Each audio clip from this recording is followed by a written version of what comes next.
తమకు కలిసి వచ్చేటట్లుగా ఉన్నాయని ఫ్యాన్ స్పీడును పెంచేసిన బాలయ్య. కొన్ని సందర్భాల్లో కొంతమంది పెద్ద వ్యక్తుల మాటలు, సెలబ్రిటీల మాటలు చాలా వరకు తారస్థాయిలో వివాదాన్ని తీసుకెళ్తుంటాయి. సరిగ్గా అదే జరుగుతుంది ప్రస్తుతం ఆంధ్రప్రదేశ్ రాజకీయాల్లో. మొన్న శాసనసభలో బాలకృష్ణ చేసిన వ్యాఖ్యలు పెద్ద దుమారాన్ని లేపుతున్నాయి. దీన్ని కప్పుకోవడానికి, సరిచేయడానికి చంద్రబాబు విశ్వ ప్రయత్నాలు చేస్తున్నారు. కొన్ని సక్సెస్ అయ్యారు కూడా. అయినప్పటికీ ఆ వ్యాఖ్యలు ప్రతిపక్షానికి ఒక ఆయుధంగా మారుతున్నాయి. మొన్నటి వరకు జగన్ సైకో అంటూ మాట్లాడిన బాలకృష్ణ ఇప్పుడు జగన్కి ఫేవర్గా మాట్లాడడం వైసీపీకి కలిసి వచ్చే అంశంగా కనిపిస్తుంది. మొన్నటిదాకా రాజకీయ డిఫెన్స్లో వైసీపీకి చాలా తక్కువగానే మార్కులు వచ్చాయి. ఏదో ఎదురుదాడి చేసినప్పటికీ కూటమి ప్రభుత్వాన్ని ఎదుర్కొనే అంత స్టఫ్ ఆ పార్టీలో అంతగా కనిపించలేదు. మొత్తం మీద చూస్తే వైసీపీ పార్టీ దాడి చేయడానికి ఒక సరైన అస్త్రం అయితే కనిపించలేదు.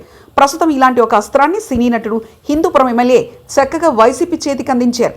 చెప్పకుండానే ఆయన ఒక పెద్ద ఆయుధాన్ని వైసీపీ చేతికి అందించేశారు. తనకున్న ఈగో వలనో, లేకపోతే తన ఎదిరించి బాధించేసి మాట్లాడిన మాటల వలనో వైసీపీకి ఆయుధాన్ని అందించారు. పవన్ కళ్యాణ్, చంద్రబాబును ఇరుకున పెట్టడానికి బాలకృష్ణ మాటలు చాలా పనికొస్తున్నాయట వైసీపీకి. ఇక ఆంధ్రప్రదేశ్ రాజకీయాలు శరవేగంగా మారుతున్నాయి. ఏదో ఒక రూపంలో విపక్షానికి కలిసి వస్తుందని భావించి ఉంటారు. కానీ అందులో టీడీపీ నేత చంద్రబాబు నాయుడు బామర్ది బాలకృష్ణ రూపంలో తమ పార్టీకి హైప్ వస్తుందని వైసీపీ నేతలు ఊహించుండరు. వైసీపీకి ఎటు దారి తోచని స్థితిలో నందమూరి బాలకృష్ణ ఫ్యాన్ పార్టీకి ఒక మార్గం చూపినట్లయింది. ఇటీవల నందమూరి బాలకృష్ణ అసెంబ్లీ సమావేశాల్లో చేసిన వ్యాఖ్యలు కూటమి పార్టీలో కలతలను ఎంతవరకు పెడతాయో తెలియదు. కానీ వైసీపీకి మాత్రం కొండంత బలం చేకూర్చాయని చెప్పాలి.